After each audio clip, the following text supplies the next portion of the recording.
What's up guys, Sparky Off-Road here, and today we're going to be talking about diff breathers. Let's go.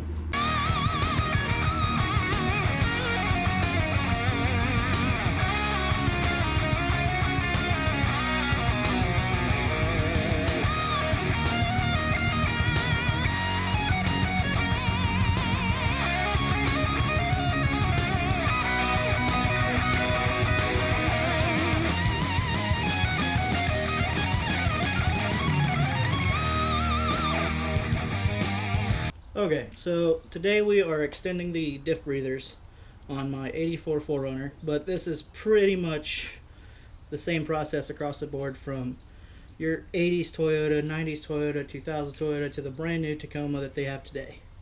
So first off, what a diff breather is, it is this guy.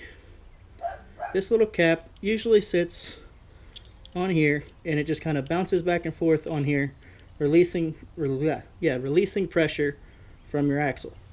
So like as you're driving down the road or down the trail, all the spinning parts creates heat, which creates pressure in your axles. So that your axle or that pressure won't blow out your axle seals, what Toyota did is they put this diff breather on your axle. So as that pressure builds up, this little cap, which usually sits on there like that, will push up and it'll release the pressure, and then it'll bounce back down as the pressure comes and goes. The problem with this is when you are driving down the trail and you go into a creek or mud puddle and water or mud goes up over your axle will cool down rapidly as soon as the cool water hits it, which creates negative pressure, which makes this cap suck back down. Best case scenario, it clogs down before the water gets to the breather, so it doesn't suck water in. But if it doesn't close fast enough, what you do is you then suck water into your axle, which is not good.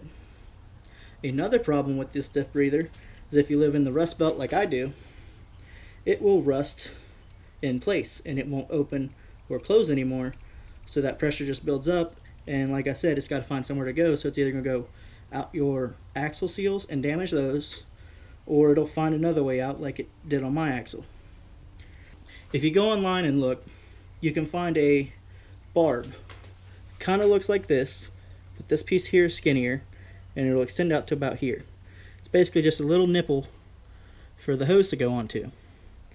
I'm balling on a budget, so what I'm going to do is I'm going to take the stock one, and with a little bit of pressure you can force it into the hose.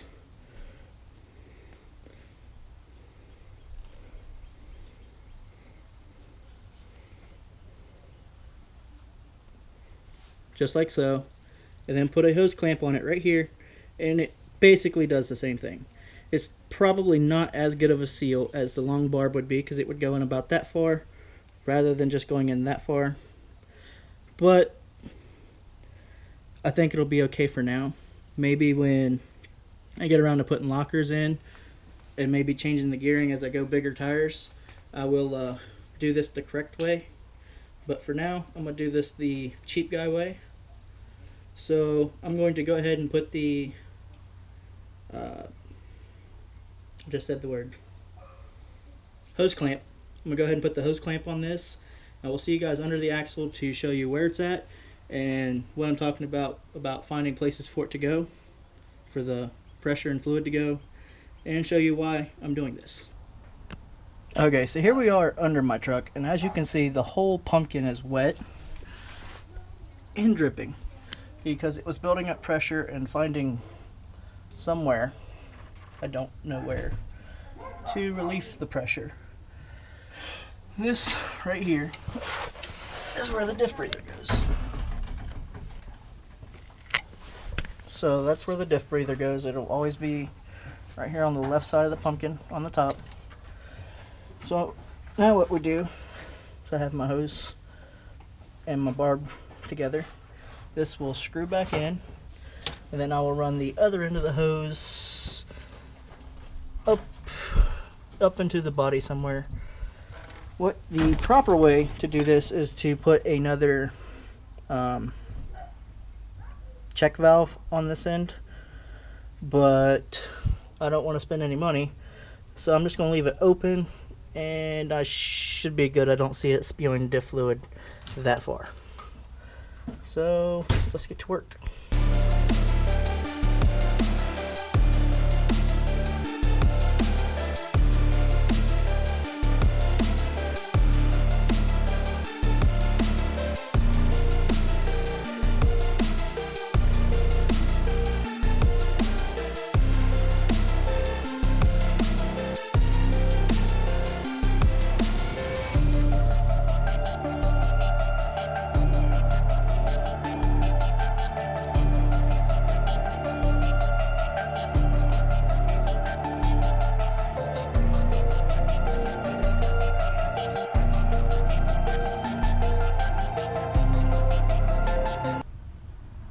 Okay, so that's what it looks like when it's done. I forgot to mention that the diff breather is a 14 millimeter. With my truck, I just kind of have it running up into the cab for now.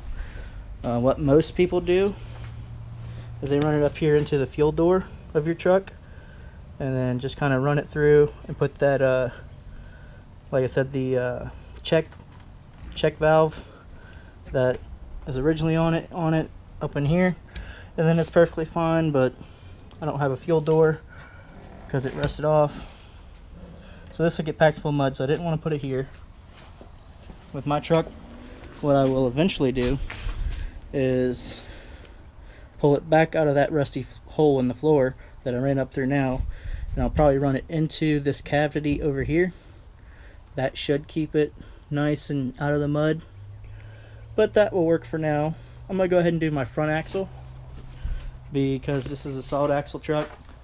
I'll be honest, I don't know if IFS trucks have a diff breather. I would kind of assume so. So I would think that you can do the same thing to the front and then maybe run it up into the engine bay somewhere. But I'm going to get to work on the front axle, and then I'll be done. Okay, so I took a towel to my rear diff, so I wanted to make sure that it was all dry so I can make sure that my diff breather fixed my leak.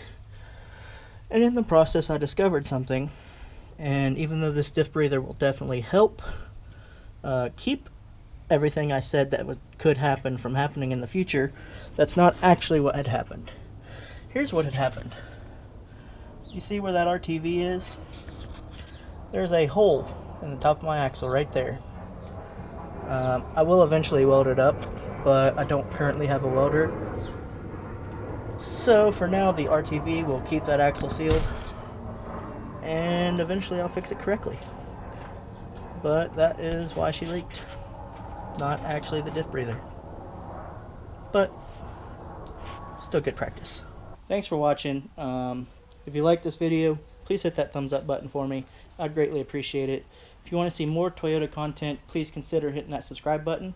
I would also appreciate that, but if not, it's a free country. You can do whatever you want. But have a good day, y'all.